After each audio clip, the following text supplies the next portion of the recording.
नमस्कार।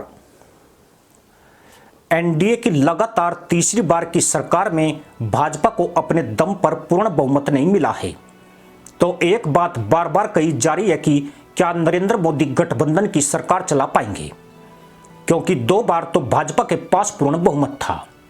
इस बार उन्हें गठबंधन सरकार की मजबूरियों से जूझना पड़ेगा। यह कहानी चल रही है कि प्रधानमंत्री नरेंद्र मोदी को गठबंधन सरकार चलाने का अनुभव कहां है। वह 23 वर्षों से तो अपने दम पर गांधीनगर से दिल्ली तक भाजपा की बहुमत वाली सरकार चलाते रहे हैं, लेकिन अगर हम नरेंद्र मोदी के पूरे व्यक्तित्व को देखें तो इस तरह की अटकलों आशंकाओं में कोई दम नहीं है।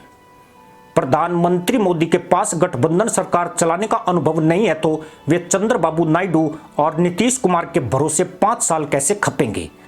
इस तरह की बातें सोशल मीडिया में खूब चल रही है। इसको लेकर फिल्म मिली और जूली की तस्वीरों के साथ मीम्स भी वायरल हुए हैं। लेकिन अगर नरेंद्र मोदी के व्यक्तित्व की पड़ताल 1990 के दशक से करें तो ऐसी बातें करने वालों को बड़ा झटका लग सकता है। 90 का दशक इसलिए क्योंकि तब तक वह राजनीतिक विषयों में पूरी तरह से सक्रिय हो चुके थे। राम रथ यात्रा में उनकी बहुत ही जोरदार भागीदारी रही थी। उनको तब भी बहुत अच्छा संगठनकर्ता समझा जाता था। तब एक बात भाजपा और आरएसएस के सर्किल में भी प्रचलित थी कि नरेंद्र मोदी संगठन तक तो ठीक है, लेकिन इनके लिए मास लीडर बनना नामुमकिन है। लेकिन आज भारत ही नहीं बल्कि पूरी दुनिया में नरेंद्र मोदी से बड़ा कोई मास लीडर नहीं कहा जा सकता है।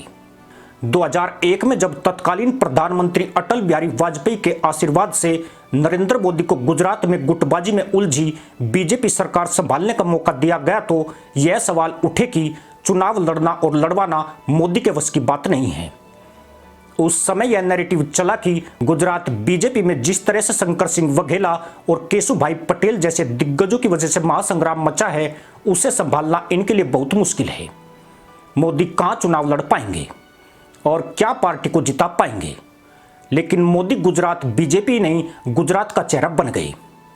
सिर्फ भारत में ही नहीं, मोदी का नाम बहुत ही तेजी से पूरी दुनिया में स्थापित होने लगा।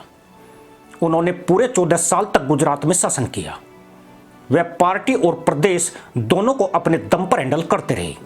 उन्होंने देश में खुद को गुजरात के रूप में स्थापित किया और यही वजह रही कि 2013 में भाजपा ने उन्हें प्रधानमंत्री पद के उम्मीदवार के तौर पर पेश किया।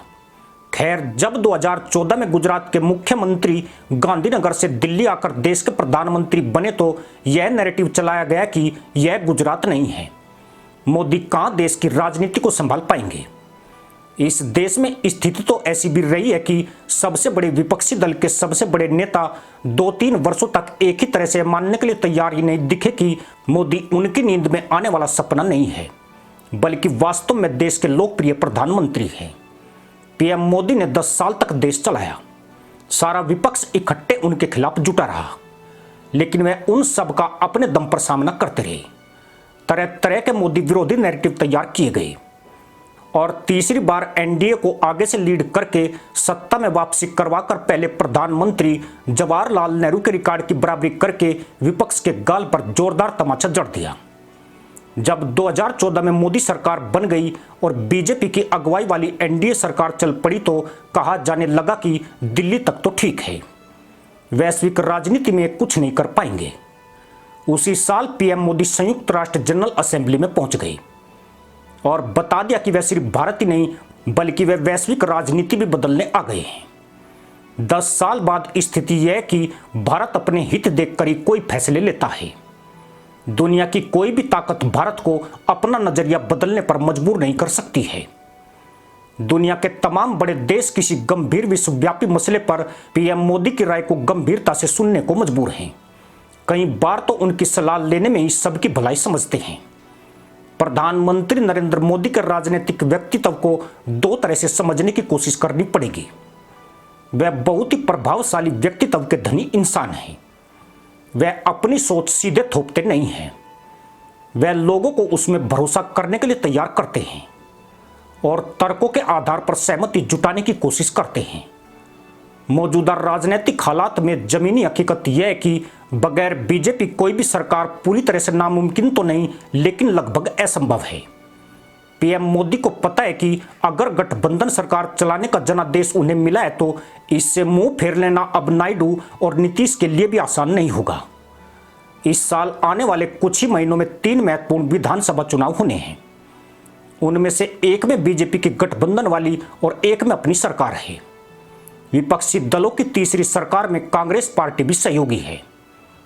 महाराष्ट्र, हरियाणा और झारखंड की बात हो रही है। अगर प्रधानमंत्री नरेंद्र मोदी के कार्यकाल में बीजेपी इनमें से 2 में भी फिर से सरकार बनाने में सफल हो गई तो मोदी को रोक पाना मुश्किल हो जाएगा। करीब 4 दशकों के सियासी अनुभव की बदौलत न तो वे कोई ऐसा कदम उठाएंगे जिससे सहयोगी असहज हों, लेकिन अपना कोई एजेंडा भी नहीं छोड़ेंगे जिसने उन्हें सफलता के शिखर तक पहुंचाया है। इसी के साथ अनुमति दोस्तों, जय हिंद, वंदे मातरम।